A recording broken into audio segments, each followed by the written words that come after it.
नमस्कार. अनेक जणींना मासिक पाळी फक्त 2 ते 3 दिवसच येते. मग मनात प्रश्न येतो की हे नॉर्मल आहे की कोणत्या आरोग्य समस्येचं लक्षण.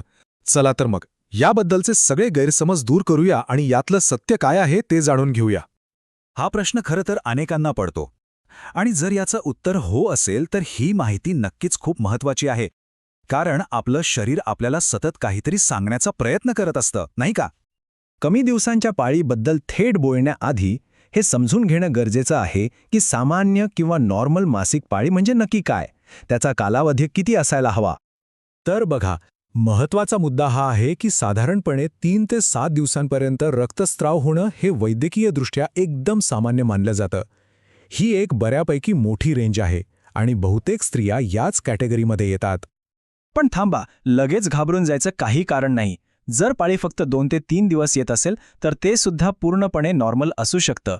कारण कसं आहे ना, प्रत्येकाचं शरीर वेगळं असतं आणि आपलं वय, आपल्या शरीरातले हॉर्मोन्स या सगळ्यांवर पाळीचा कालावधी अवलंबून असतो. आता आपण अशा काही सामान्य आणि नैसर्गिक कारणांबद्दल बोलूया, ज्यामुळे 2-3 दिवसांची पाळी येणं ही अजिबात चिंतेची बाब नसते. चला पाहूया हे कधी सामान्य मानलं जातं.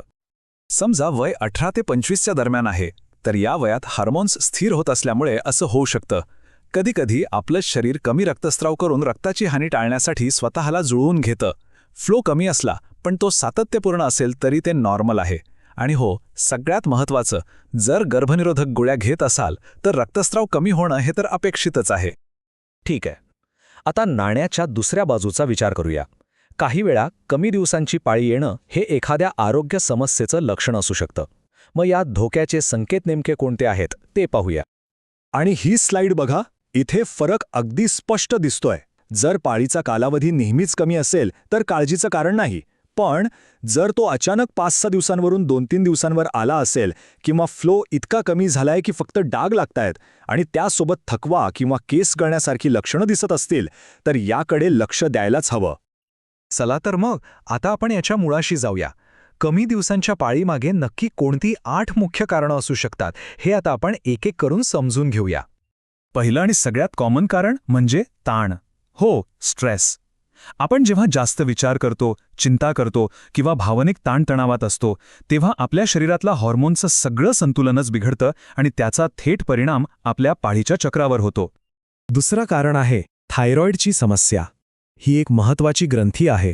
तिचं काम जर गरजेपेक्षा कमी झालं किंवा जास्त झालं, म्हणजेच हायपोथायरॉईड किंवा हायपरथायरॉईड, तर या दोन्ही परिस्थितींमध्ये पाळीचा कालावधी कमी होऊ शकतो. तिसरं आहे PCOS म्हणजे पॉलिसिस्टिक ओव्हेरियन सिंड्रोम. ही आजकाल खूप सामान्य झालेली एक हॉर्मोनल समस्या आहे. यामध्ये पाळीची लांबी, तिचा प्रवाह आणि कधीकधी तर संपूर्ण चक्रच अनियमित होऊ शकतं. शरीराचं वजन हे देखील एक महत्वाचं कारण आहे. वजन गरजेपेक्षा खूपच कमी असो किंवा खूप जास्त, दोन्ही स्थितींमध्ये शरीरातील हॉर्मोन्सवर परिणाम होऊन रक्तस्राव कमी होऊ शकतो. आता बोलूया एका महत्त्वाच्या हॉर्मोनबद्दल, इस्ट्रोजन. हा हार्मोन गर्भाशयाच्या अस्तराच्या वाढीसाठी जबाबदार असतो. जर त्याची पातळी कमी झाली तर ते अस्तर पातळ राहतं आणि त्यामुळे साहजिकच रक्तस्राव कमी होतो. जेव्हा आपण खूप कठोर डाएट करतो किंवा जास्त वेळ उपाशी राहतो तेव्हा आपलं शरीर ऊर्जा वाचवण्याचा प्रयत्न करतं. ते एका सेव्हिंग मोडमध्ये जातं आणि याचाच एक भाग म्हणून मासिक पाळीतील रक्तस्राव कमी होऊ शकतो. यावर आपण आधीही बोललो आहोत, पण हे पुन्हा सांगणं महत्त्वाचं आहे. जर गर्भनिरोधक गोळ्या घेत असाल तर पाळी कमी दिवसांची आणि कमी प्रवाहाची येणं हे पूर्णपणे सामान्य आहे. हा त्या गोळ्यांचा एक अपेक्षित परिणामच असतो. आणि शेवटचं एक शारीरिक कारण म्हणजे गर्भाशयाचं अस्तर, ज्याला एंडोमेट्रियम म्हणतात, ते पातळ असणं. आता जर हे अस्तरच पातळ असेल तर साहजिक आहे की पाळीच्या वेळी रक्तस्राव कमी होतो, कारण बाहेर टाकण्यासाठी टिश्यूज कमी असतात. ठीक आहे, तर आता कारणं आपल्या लक्षात आली आहेत, पण आता सगळ्यात महत्त्वाचा प्रश्न की पुढे काय करायचं, कोणती पावलं उचलावीत आणि डॉक्टरांना कधी भेटावं. चला आता या महत्त्वाच्या भागाकडे वळूया. हे मुद्दे जरा नीट लक्षात घ्या. जर पाळी अचानक कमी दिवसांची झाली असेल, प्रवाह खूपच कमी म्हणजे फक्त डागांपुरता असेल, गेल्या 2-3 महिन्यांपासून हे चक्र बिघडलेलं असेल, पोटात असह्य वेदना होत असतील किंवा PCOSची लक्षणं दिसत असतील, तर डॉक्टरांचा सल्ला घेणं अत्यंत आवश्यक आहे. आणि हो, काही गोष्टी आपण घरी नक्कीच करू शकतो. हार्मोन संतुलित ठेवण्यासाठी रोज नियमित व्यायाम करा, भरपूर पाणी प्या, पौष्टिक आहार घ्या योगा किंवा ध्यानाने ताण कमी करा आणि सगळ्यात महत्त्वाचं म्हणजे रोज रात्री पुरेशी शांत झोप घ्या.